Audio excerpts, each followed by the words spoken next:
Sí,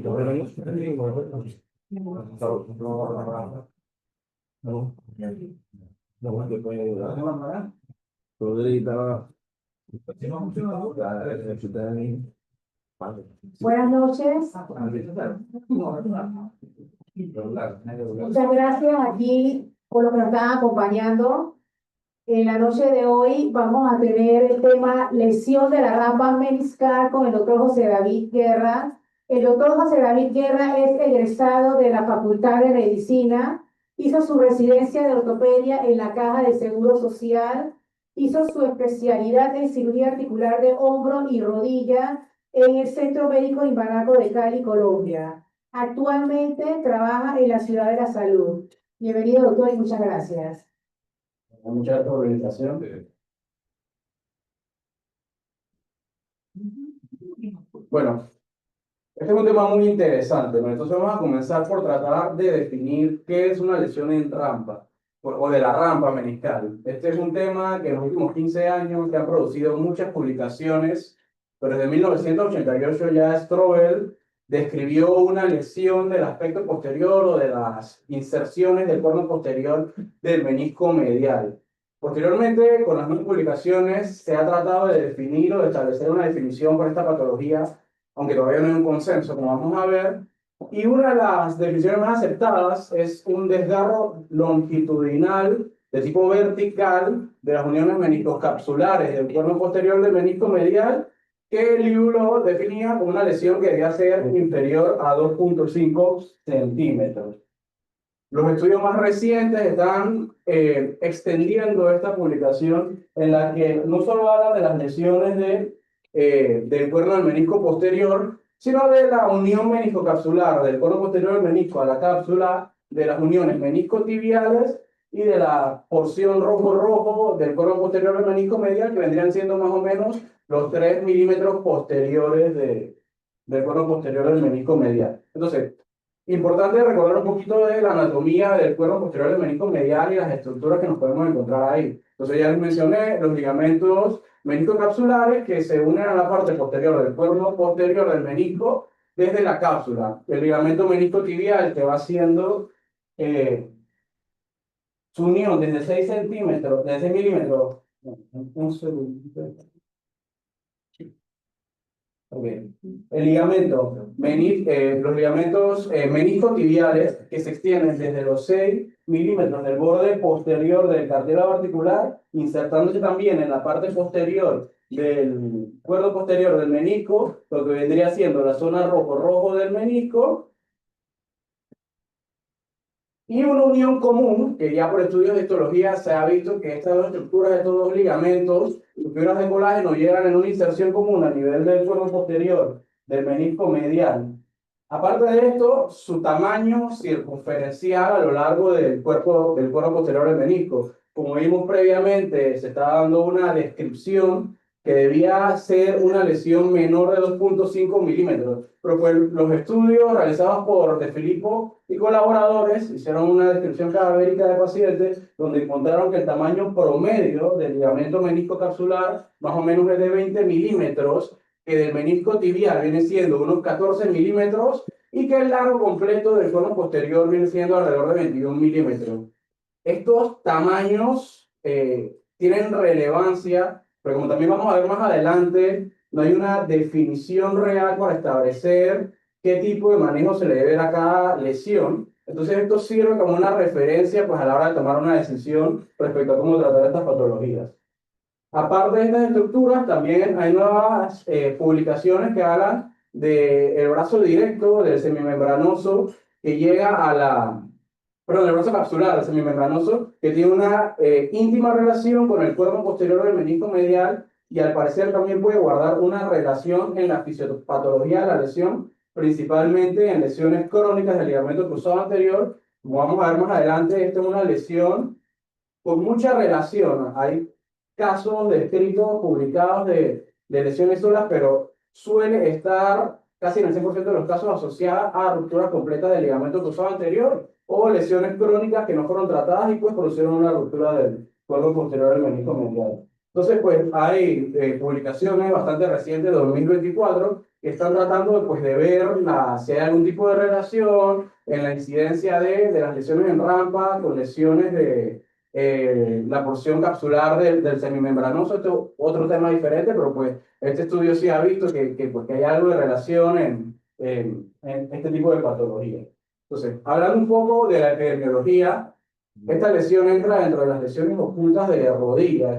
Pues, ¿qué quiere decir una lesión oculta de rodilla? Que no es fácil identificar y en una artroscopía, si no se toma uno el tiempo adecuado para buscarla, puede no encontrarla y esto puede ser en detrimento de la evolución del paciente posterior al manejo de la lesión. Está escrito que en un 16 a 24% de las rupturas del ligamento cruzado anterior se va asociada a una lesión de rampa. Y eso pues es bastante, viene siendo casi una de cada cuatro. Entendiendo que las rupturas del ligamento cruzado anterior generalmente, estadísticamente, se asocian más a rupturas del menisco lateral, pues dentro de las lesiones del menisco medial, esto tiene una incidencia bastante importante.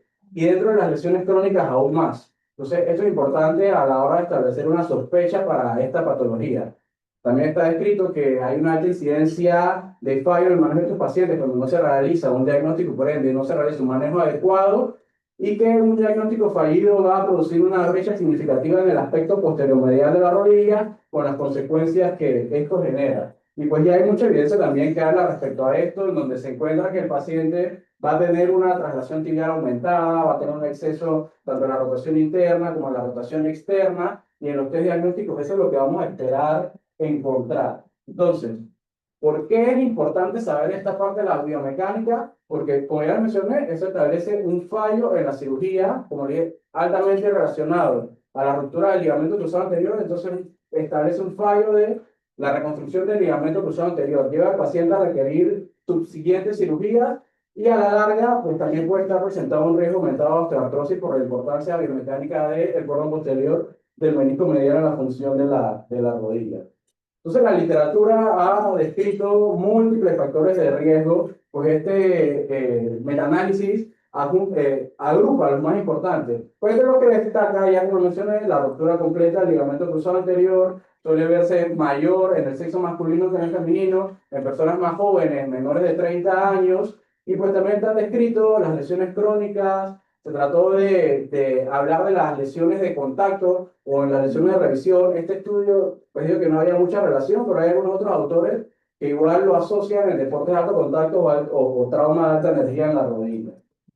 Entonces, ¿qué hallazgos clínicos podemos esperar de un paciente que tiene una lesión en rampa? Pues fuera de los hallazgos típicos que uno espera encontrar en una ruptura del ligamento cruzado anterior, es importante prestar atención cuando tenemos estos pivot shift explosivos, donde la rodilla hace un plum con mucha violencia, pues ya hay estudios que hablan de que hay una alta incidencia o de aparición de lesiones en rampa asociados a estos pivot shift explosivos. Y otros estudios pues también hablan de que un Lagman en donde no se siente el tope, uno se trae la rodilla hacia adelante con todo, pues también hay que tener una alta sospecha de que el paciente pueda estar o padecer o haber tenido una lesión de la rampa meniscal. Los estudios diagnósticos, pues la literatura habla de que la resonancia magnética, que es el estudio que se suele enviar para evaluar a estos pacientes con lesiones a nivel de la rodilla, no tiene una sensibilidad muy alta, una sensibilidad de 65.1. Y que medidas que podemos tomar para tratar de establecer un mejor diagnóstico es la utilización de mejores equipos. La utilización de equipos de 3.0 Tesla para arriba ha demostrado que aumenta tanto la sensibilidad como la especificidad de estos estudios diagnósticos. Y también se ha estudiado la posición de la rodilla a la hora de realizar la resonancia magnética, porque generalmente el paciente suele estar en posición de cúbito supino con la rodilla en extensión, y la rodilla en extensión no permite ver la posible separación que se da del cuerno posterior del menisco medial, ya sea la cápsula o de su inserción a nivel de la tibia. Entonces, pues un estudio, pues ellos hablaron de poner la rodilla en una posición funcional, no en extensión, con algo de flexión, que permita observar el espacio posterior al cono posterior del menisco medial y que esto se conseguía un aumento de la sensibilidad a la hora de realizar estos estudios. Entonces, ¿cuáles son los hallazgos que nosotros esperamos encontrar en una resonancia magnética? con un paciente que tiene lesión en rampa, pues suele ser una señal líquida, una línea de líquidos a nivel del cuerpo posterior del menisco medial, que o puede ir desde la parte superior hasta la parte inferior, o tener contacto hacia alguna de las superficies articulares, ya sea hacia la superficie femoral o hacia la superficie tibial. También esperar encontrar una imagen con inflamación y sin mucha definición en la parte posterior de la cápsula, y una línea de fluido que también se puede ver en los cortes axiales del dedo en la parte posteromedial de la rodilla. Otro de los hallazgos más importantes que también se menciona que ha demostrado que puede establecer hasta una incidencia de 6 veces respecto a otros hallazgos, es la presencia de edema en el platillo tibial posteromedial. Pues ha habido una alta asociación de lesiones en rampa y la presencia de edema a este nivel.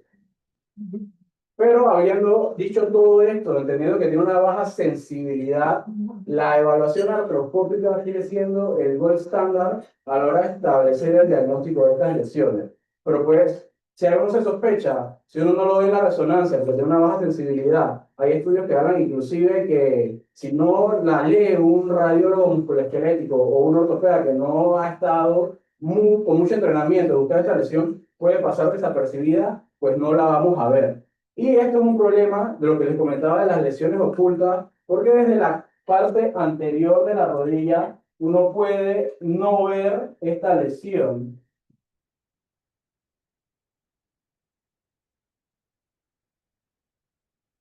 Entonces aquí es donde nos toca ayudarnos para poder ver la parte posteromedial de la rodilla. Desde un abordaje artroscópico normal, los dos portales anteriores hacen difícil acceder a esta zona. Entonces se define la maniobra de Gilkis para tratar de entrar al aspecto posteromedial de la rodilla, en la que se usa como límites el cóndilo medial del fémur y el ligamento cruzado posterior, entrando desde un portal típico de reconstrucción del ligamento cruzado anterior, un portal anterolateral alto. Lo que uno busca es el espacio triangular que está ahí, y a partir de ahí entonces hace estrés en valgo, llevando desde una flexión hacia una extensión, permitiendo que el lente del artroscopio entre hasta el aspecto posterior-medial de la rodilla, donde uno puede ver la rampa meniscal, y pues está escrito también con técnicas de Wiesinger y pasadores de lente para tratar pues de evitar hacer trauma a los tejidos blandos o trauma al mismo lente.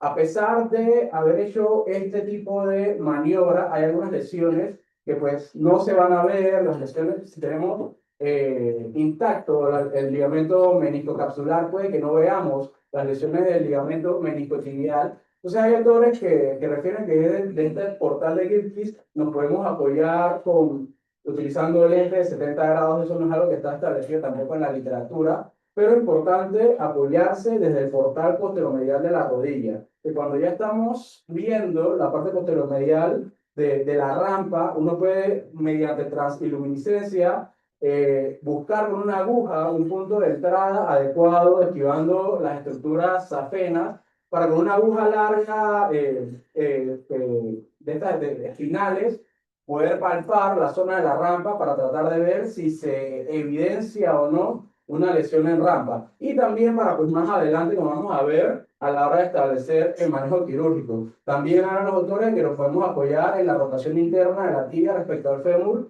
que producirá algo de separación de la parte posterior de la tibia de la cápsula y permita entonces encontrar estas lesiones que no vamos a estar viendo.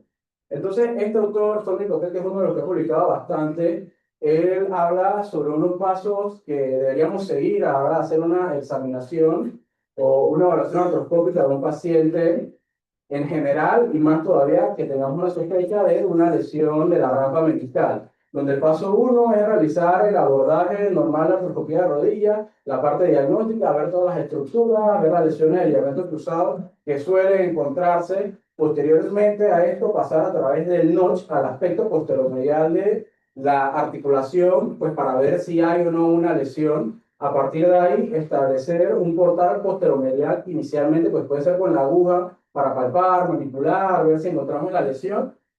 Y si se encuentra, entonces realizar ya la reparación pertinente.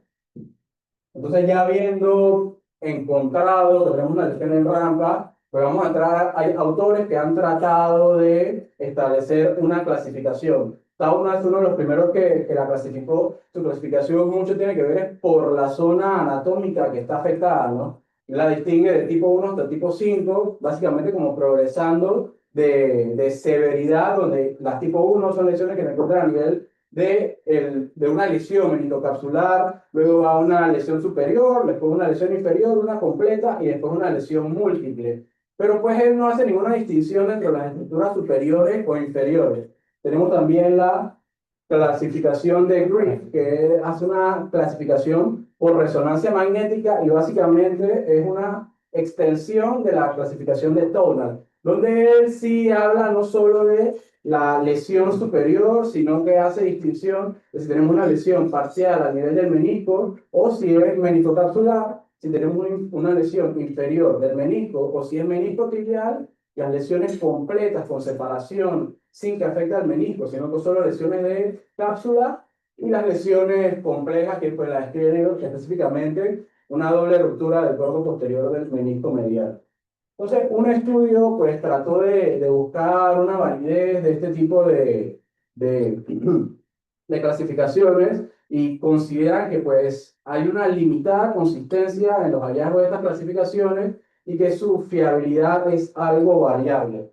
Pues basándose en esto, esta es una publicación bastante reciente, pues hace un par de meses de Toffelson y el grupo del Dr. Laprade, donde ellos pues a partir de todo lo que hemos visto, tratan de buscar una clasificación que permita entender mejor la lesión, que sea como lógica en cuanto a la evolución o a la severidad y que nos permita ir viendo hacia su manejo. Entonces ellos establecen los pilares de su clasificación son en la evaluación de la estabilidad de la lesión. Eso se hace mediante artroscopia con el palpador, ver si cuando tenemos la lesión el menisco es estable o inestable. Eso es uno. Su localización, pues bastante parecida a las otras, es una lesión meniscocapsular, meniscotibial o del cuerpo posterior del menisco medial, y también la progresión respecto al tamaño, que como vimos en el estudio previo, que también fueron de estos autores de unos años antes, hablan de el tamaño promedio de lo que es la porción meniscocapsular y la porción meniscotibial. Entonces él en su clasificación también la establece de 5 tipos, pero él empieza desde el punto de si una lesión es estable o si una lesión es inestable.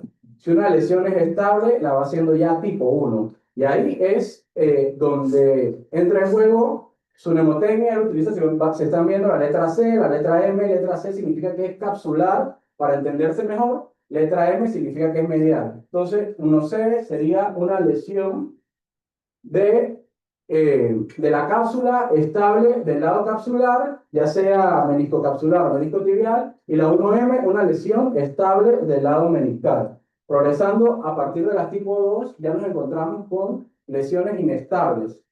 Hasta aquí todas parciales, nada completo, pero ya son lesiones inestables. Y básicamente lo mismo, la lesión tipo 12, lesión meniscocapsular inestable, la 2M, lesión meniscal parcial inestable.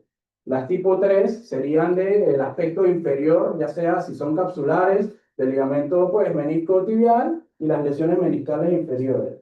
Ya en el tipo 4 entran en juego las lesiones de espesor completo de la unión del cuerpo posterior o de la rampa, donde entran las lesiones capsulares completas, las 4C, las lesiones meniscales de espesor completo, las 4M, y una variante de esta que se llama 4B por el buckle handle o el asa de balde, donde se evidencia la inestabilidad de la lesión con una luxación de la asa de balde hacia el noche. Y por último, clasifica las tipo 5 como lesiones complejas, donde se puede ver múltiples de las lesiones previas. Lo más común es que sea una ruptura completa a nivel de las estructuras capsulares asociada a una lesión del cuerpo posterior del menisco medial.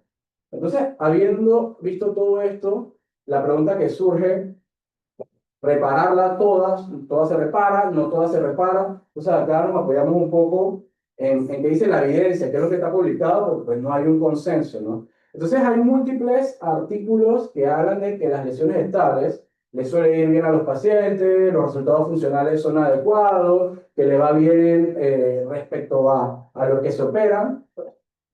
con un poquito de sal, porque ninguno establece si era estable pequeñita, si era una estable de un tamaño más grande. Simplemente la estable, de que las estables pueden manejarse sin necesidad de repararlo. Aquí se me pasó decirle, no hacer nada no es. Lo que se hace en este caso, en las lesiones estables, es avivamiento de los bordes de la estructura meniscal, de los capsulares, y la trepinación del cuerpo posterior del menisco para conseguir algo de sangrado y estimular la parte biológica de la cicatrización.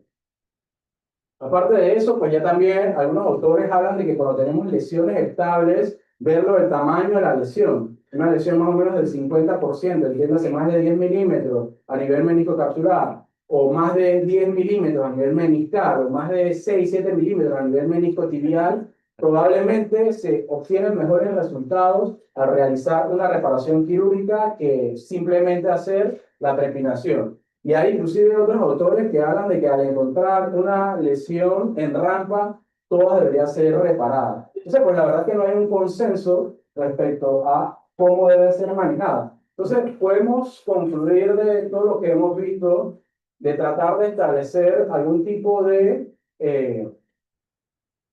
idea lógica de qué podemos ir haciendo. Entonces, importante establecer si una lesión es estable e inestable. Luego saber si la articulación es estable a la palpación artroscópica, tratar de ver el tamaño y si es una lesión que se ve algo grande, que pareciera más del 50% el largo del cono posterior menisco medial, hacer una reparación.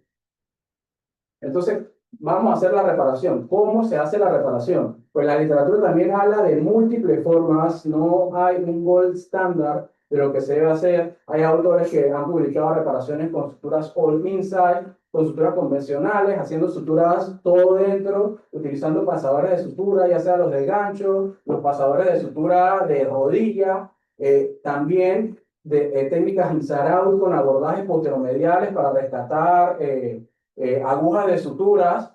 Eh, la verdad es que no hay una definición como tal, pues tenemos un estudio publicado, en estos ellos hacen lo mismo, una reparación a través de portal posteromedial con suturas todo dentro, con gancho de sutura. En su estadística, pues ellos encontraron un seguimiento a 2 años, tenían mejora de las escalas funcionales, había una disminución de la laxitud y encontraron una baja falla a la hora del tratamiento. Pero pues hay múltiples publicaciones, todos hablan de las mejores formas de hacerlo, buscar una visualización a través del notch para poder llegar atrás, que las técnicas all inside con los pasadores de suturas, y hubo un video que quise ponerle, pero pues no conseguí cómo montarlo en la imagen, en la presentación. Una técnica que pues tiene bastantes publicaciones que se está haciendo con los pasadores de suturas de rodilla, los pasadores de sutura pequeños, donde hacen una especie de sutura como de cordón, que muerden en el aspecto capsular, muerden en el aspecto meniscal y van pasando cada hebra de la supersutura como si fuera un lazo de cordones y al final establecen un nudo de sutura como la sutura artroscópica y se consigue un cierre completo de la lesión de la rampa.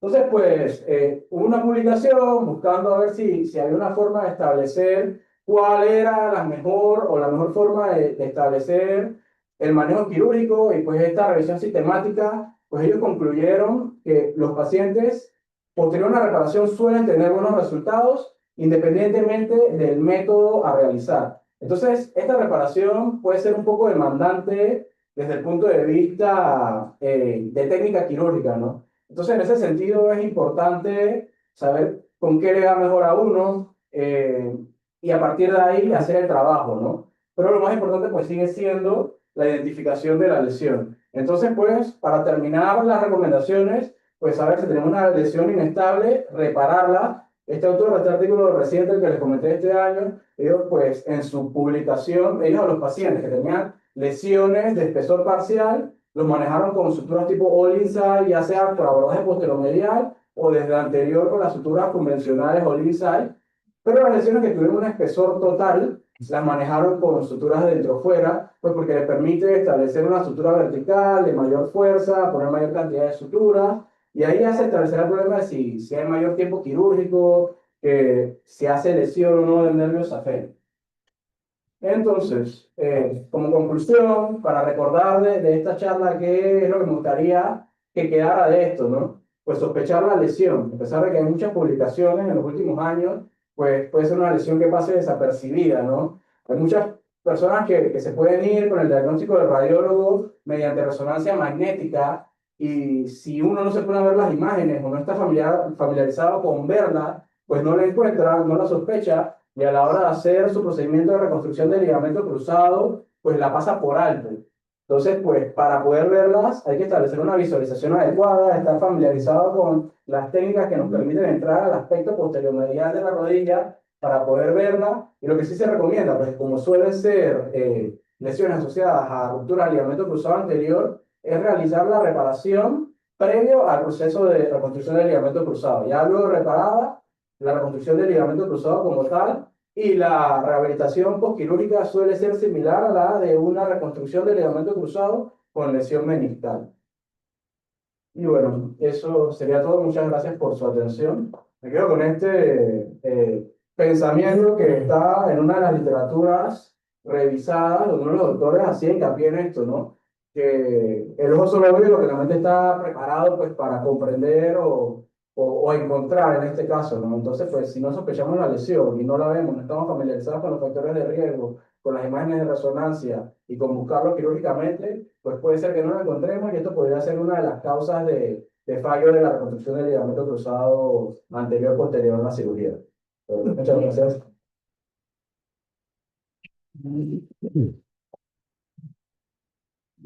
¿Pregunta?